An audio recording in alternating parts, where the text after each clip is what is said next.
कुछ पाने के लिए कुछ छोड़कर आया हूँ, यूं ही नहीं इस मोड़ पर आया हूँ। मैं आदी नहीं हाथ पर हाथ धरे बैठने की, कुछ बड़ा करने को सब छोड़ कर आया हूँ। इस वीडियो में हम बात करेंगे रघुवर दास की, जिनके इस्तीफे के बाद अटकलों का बाजार गर्म हो गया है और तरह तरह के कयास लगाए जा रहे हैं। रघुवर दास ने उड़ीसा के राज्यपाल पद से इस्तीफा दे दिया है। राष्ट्रपति द्रौपदी मुर्मू ने उनका इस्तीफा स्वीकार भी कर लिया है, यानी अब वे मुक्त है। भाजपा के 75 साल की रिटायरमेंट के पैरामीटर पर वे खरे उतरते हैं। 69 साल के हैं तो अभी 6 साल उनकी सियासी सक्रियता बाकी है। उनका रिपोर्ट कार्ड भी डिस्टिंक्शन मार्क के करीब रहा है, इसलिए भाजपा के लिए वे बेशकीमती है। भाजपा उनका सदुपयोग ही करेगी, पर कहां और किस रूप में, इसकी अटकलें भी इस्तीफे की सूचना आने के साथ ही लगने लगी है। सियासी चर्चाओं में एक बात जो रघुवर दास के पक्ष में मजबूती से खड़ी है, ये कि भाजपा ने उन्हें जब जहां चाहा वहां तैनात कर दिया।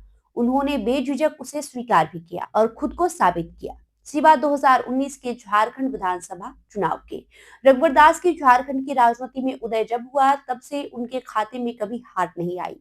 साल 2019 अपवाद रहा, तब न रघुवर जीत पाए और न भाजपा सत्ता में वापसी कर सकी। झारखंड में भाजपा की या गठबंधन के तहत जब जब सरकारें बनी, रघुवर मंत्री बनते रहे। 2014 में जब भारतीय जनता पार्टी झारखंड में पूर्ण बहुमत की सरकार बनाने की स्थिति में आई, तो उन्हें मुख्यमंत्री बनाया गया। तब सीएम पद के लिए वे अचर्चित चेहरा थे।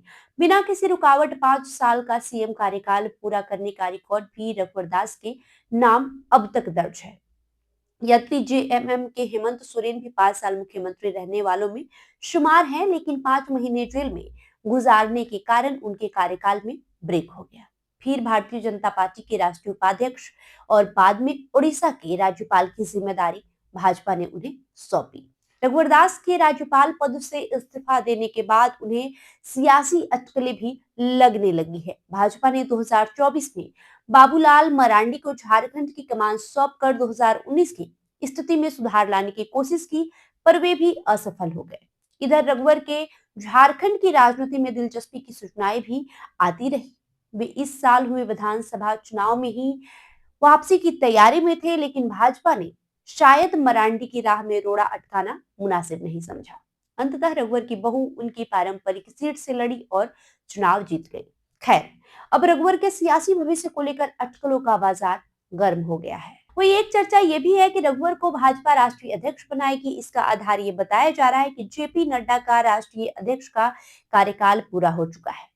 नए अध्यक्ष की तलाश चल रही है। भाजपा जिस तरह नए अचर्चित चेहरों को सामने लाती रही है, उससे कयास लगाए जा रहे हैं कि रघुवर को कहीं ये जिम्मेदारी न मिल जाए। इसमें एक ही दिक्कत है कि रघुवर दास की आरएसएस की पृष्ठभूमि नहीं रही है। उनके पक्ष में एक बात यह है कि वे नरेंद्र मोदी और अमित शाह के करीबी लोगों में से एक है। वही कुछ लोग ये भी मान रहे हैं कि भाजपा उन्हें उपराष्ट्रपति या राष्ट्रपति भी बना सकती है, पर इसके लिए अभी 2 साल उन्हें इंतजार करना होगा। राष्ट्रपति और उपराष्ट्रपति का कार्यकाल 2027 में खत्म होगा। उसके बाद ही भाजपा किसी के नाम पर विचार करेगी। इतने दिनों तक इंतजार कराना पार्टी के लिए अच्छी बात नहीं होगी। रघुवर दास भी इतना लंबा इंतजार पसंद नहीं करेंगे। ऐसे में इसकी संभावनाएं कम ही दिखती है।